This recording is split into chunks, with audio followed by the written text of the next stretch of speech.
the defensive lineman. All right. 2 honorable mentions for me, Mr. Vita, and the complete opposite player in him, Braden Fisk. I got those 2 guys as honorable mentions.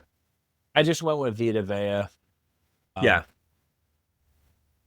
I think another guy you could throw in there as an honorable mention, some guy is probably going to be sitting in top 15, 16, 17 of interior defensive linemen, is Devondre Sweat is going to build off of his last year. But like Vita, it's run specialty type guys, 2-down guys. It's hard to put them inside that top 10. Same thing with Fisk. He's rushes the passer very well. Run stopping, it can be shaky here and there. So misses the list. Unless he could build off it and change. Yeah, I mean, Byron Murphy, I think he could have a huge jump this year. Yeah, no, absolutely. I really like Osa, and I know his run block grade was dog shit last year, but your guys' entire run defense was terrible. So I almost wonder if it was just scheme. You know, I'm an Eric Armstead guy, obviously. Yeah, sure. And then even with the Los Angeles Rams, they got like 2 of them.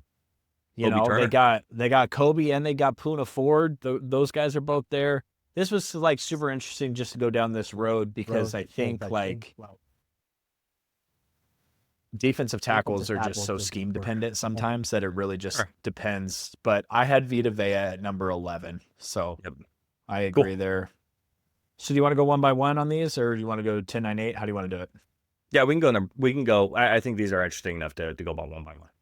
I think the whole defense is. Who you got number 10? I have a guy who didn't play a lot last year, Christian Wilkins. I think he's still a high-quality type player, just coming off injury. And he played for the Raiders, so fuck you. Still top 10, though. He's still a good player. I got Christian Wilkins at number 9. At number 10, I got Leonard Williams.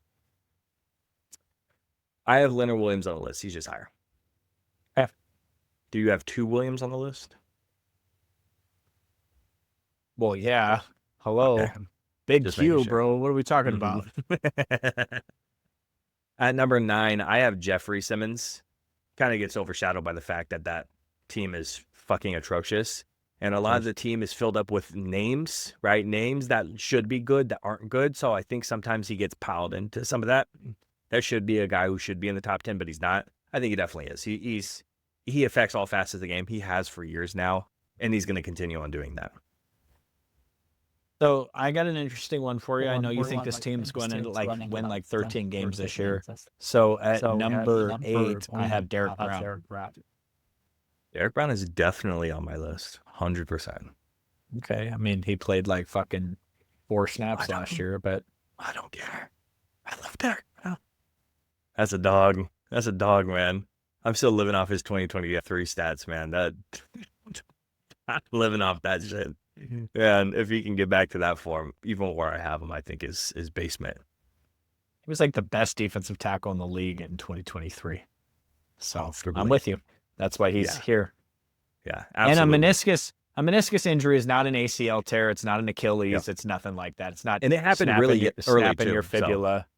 So, really early too. So it definitely have enough time to recoup, recover, and come back from that fully healthy. The number 8 spot, I have Deforest Buckner, still playing at an incredibly high level on that line. Nothing really changes for him, just the guys around him. And I think with the guys that are around him, Kwity Paye, Latu is now going to be starting the entire year. So that's going to be exciting for you and I to watch because I know, we love Latu. So Buckner's just going to continue to wreck the game as he does. Number 7, I have Mr. Jeffrey Simmons. Oh, okay, cool. Sweet. I have Leonard Williams there at 7. A little bit higher. He played really well.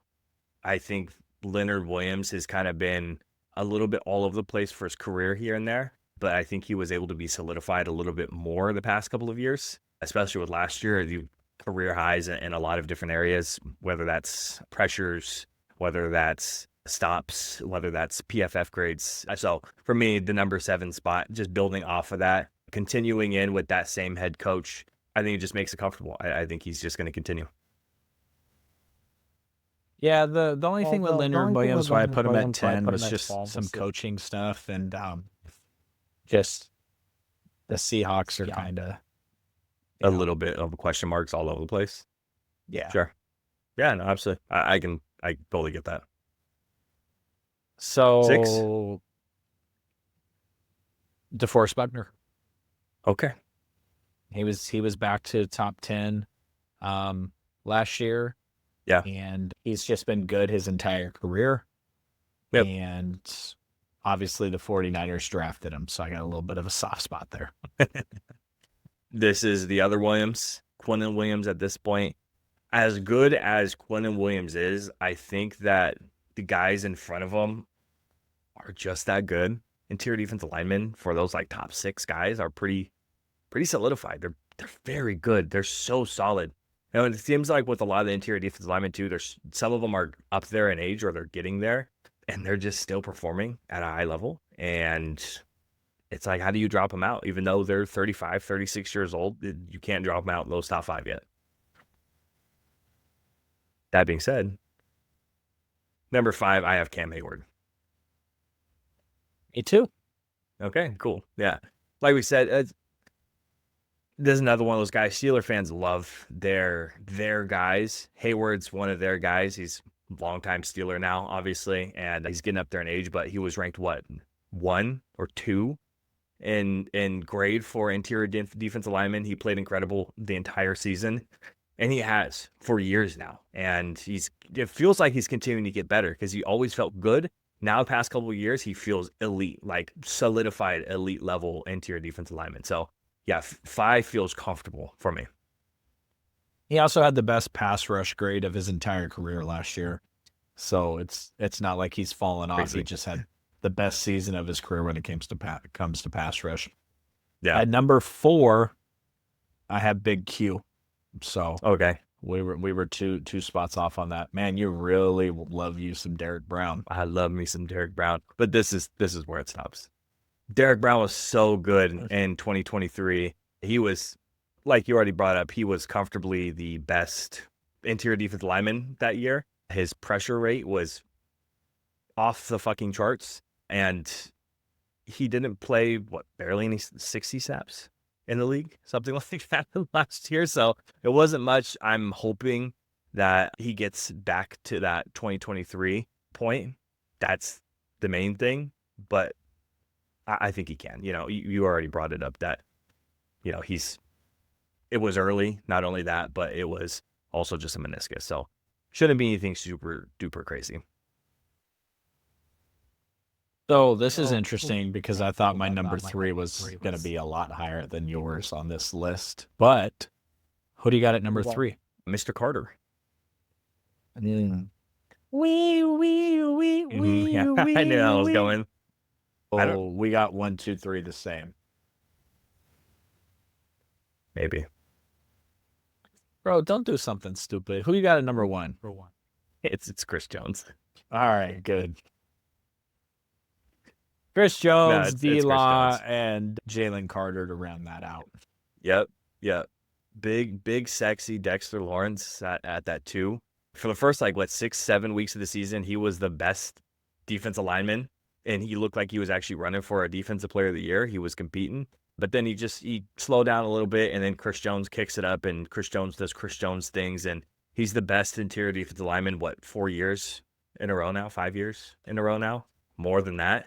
I mean, it feels like it's been a while since someone else has been better than Chris Jones outside of Aaron Donald. You know, Aaron Donald's just a different breed. That's first ballot Hall of Famer guy. But Chris Jones is always sitting there knocking on the door for that spot. Yeah, I mean, Dexter Lawrence missed some time last year, but I don't know if that was where he was really injured or the Giants were just like, hey, man, why don't you take a game off? You're doing too much. Yeah, Chris Jones is, I think part of the Andy Reid legacy is going to be moving off of Tyreek Hill so they can re-sign Chris Jones. I think that's going to be a pivotal talking point for their legacy because despite the fact that they got their ass kicked, they did make the Super Bowl last year, and they just ran into a buzzsaw with a mediocre quarterback. So I expect Chris Jones to be good again this year. Absolutely.